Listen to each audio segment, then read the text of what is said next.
தொடர்ந்து 27 ஆண்டுகளாக இலங்கை கடற்படையால் தாக்கப்பட்டு வருவதாக மீனவர்கள் குமுறல் தெரிவித்துள்ளனர். இந்திய கடற்பகுதியில் மீன்பிடிக்கச் செல்லும் தமிழக மீனவர்கள் இலங்கை கடற்படையால் தாக்கப்படுவது தொடர்கதையாய் நடந்து வருகிறது.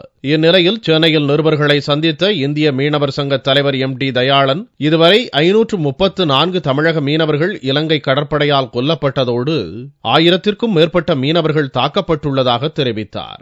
மத்திய அரசால் தமிழக மீனவர்கள் புறக்கணிக்கப்பட்டு வருவது தாங்கள் இந்திய குடிமக்கள்தானா என்ற சந்தேகத்தை எழுப்பியுள்ளதாக அவர் வேதனை தெரிவித்தார். இலங்கை கடற்படை தொடர்ந்து 27 ஆண்டுகளாக இந்திய மீனவர்களை கொலை செய்து கொண்டிருக்கிறது.